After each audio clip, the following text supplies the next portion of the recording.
علم عروض یعنی شعری وزن کا علم سیکھنا ابتدا میں مشکل لگ سکتا ہے، لیکن اگر اسے مرحلہ وار اور منطقی انداز میں سمجھا جائے تو یہ کافی آسان ہو جاتا ہے۔ آپ کے سامنے ایک سادہ اور منظم طریقہ پیش کیا جا رہا ہے جس کے ذریعے نئے سیکھنے والے آسانی سے عروض کو سمجھ سکتے ہیں۔ نمبر 1، بنیادی اصطلاحات کی سمجھ۔ عروض سیکھنے کے لیے پہلے کچھ بنیادی اصطلاحات کو سمجھنا ضروری ہے۔ اردو میں ہر حرف جیسے بے، میم، کاف اہمیت رکھتا ہے۔ وہ حرف جس پر حرکت، زبر، زیر پیش ہو، جیسے بے زبر با یا بے زیر بے، اسے متحرک حرف کہتے ہیں۔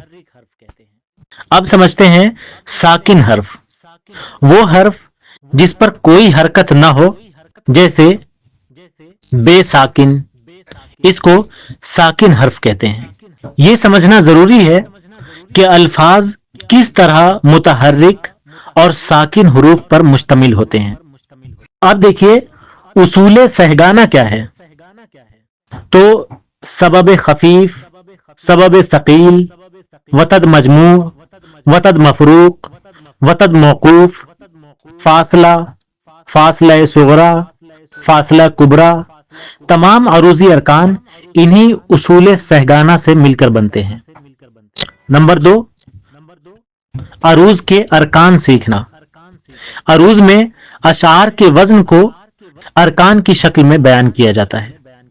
کچھ عام ارکان آپ کے سامنے ہیں، جیسے فعول یعنی فعو پلس لن، فعو وتد مجموع اور لن سبب خفیف، فاعل یعنی فا پلس علن، فا سبب خفیف اور علن وتد مجموع۔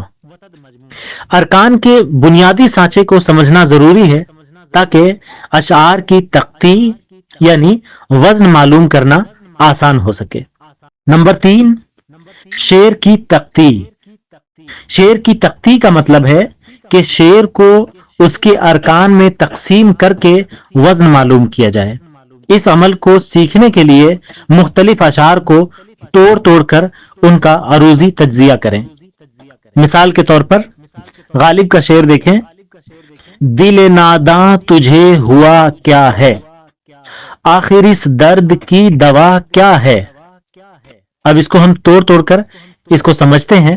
دیکھیں، دل ناداں، دل ناداں، فاعلاتن، فاعلاتن، ٹھیک ہے، تجھے ہوا، مفاعل۔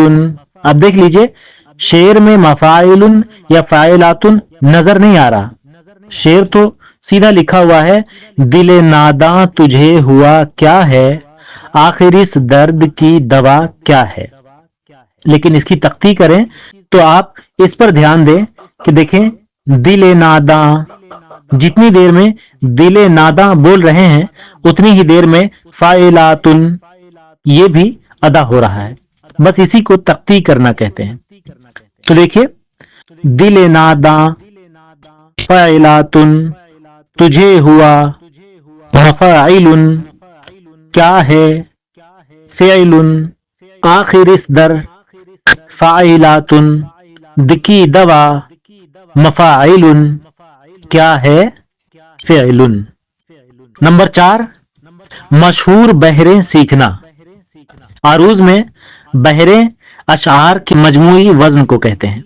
اردو شاعری میں جو چند مشہور بحریں ہیں وہ یہ ہیں: بحر حجز، بحر رمل، بحر متقارب، بحر متدارک، بحر رجز اور بحر جمیل۔ ان بحروں کو یاد کر لینا اور پہچاننا آپ کو اشعار کے وزن کو بہتر سمجھنے میں مدد دے گا۔ نمبر 5، روزانہ کی مشق۔ عروض سیکھنے کے لیے مستقل مزاجی اور روزانہ کی مشق ضروری ہے۔ ابتدا میں چھوٹے اور آسان اشعار کو منتخب کریں، اور ان کی تخطیق کریں. وقت کے ساتھ آپ کو مختلف بحروں اور ارکان کی پہچان میں آسانی ہوگی. عروض کو سیکھنا مستقل مزاجی اور تھوڑی سی محنت کا تقاضا کرتا ہے، لیکن اگر اسے مرحلہ وار اور منظم طریقے سے سیکھا جائے تو یہ پیچیدہ نہیں رہتا.